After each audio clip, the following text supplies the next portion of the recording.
டெல்லியில் பாஜக மாநில தலைவர் நைனா நாகேந்திரன் செய்தியாளர்களை சந்தித்தார். அந்த காட்சிகளை பார்க்கலாம்.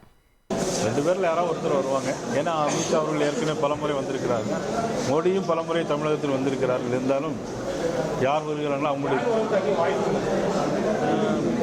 அவங்க அது நான் சொல்லிட்டேன், அப்புறம் சொல்கிறேன். सर हिंदी में बात कर रही है, इंग्लिश में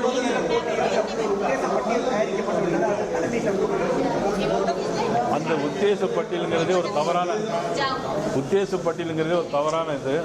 அது வந்த நாளிதழ் தினகரன் நாளிதழ், அது ரொம்ப ரொம்ப நல்ல நாளிதழ் தினகரன். அதெல்லாம் நம்ப முடியாது.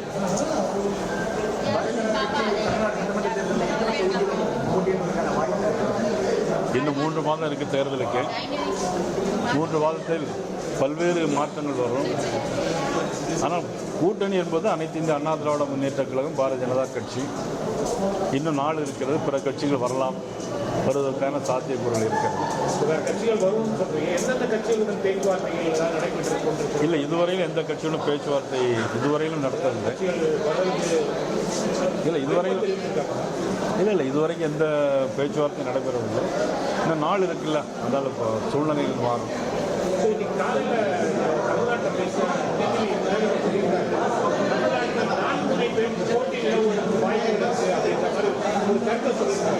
ஏற்கனவே அதிமுக பாஜக தலைமையிலான தேசிய ஜனநாயக கூட்டணி, திமுக கூட்டணி கூட்டணி ஏற்கனவே உறுதி செய்யப்பட்ட கூட்டணி. இது இல்லாம இன்னொரு கூட்டணி அமையாத ஒரு பட்சத்தில் 4 முனை போட்டி இருக்கும் அப்படின்னு ஒரு கருத்தை சொல்லியிருக்கிறார். அதாவது தமிழகத்தை பொறுத்த மட்டிலும் இப்பொழுதெல்லாம் இதுக்கு முன்னால் இருமுனை போட்டிகள் வந்திருக்கிறது. அப்புறம் பல்வேறு சுயேட்சைகள் போட்டிட்டு இருக்கிறாங்க.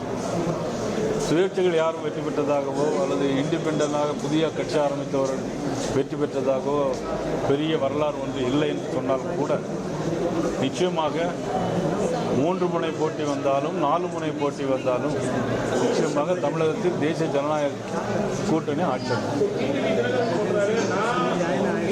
அந்த கூட்டணி தான் ஆட்சி அமைக்கும் தமிழ்நாட்டில் அப்படின்னு சொல்றாரு.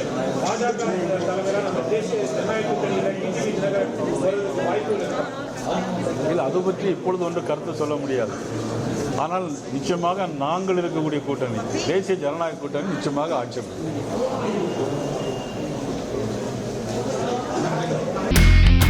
இனி செல்லும் இடமெல்லாம் செய்தி.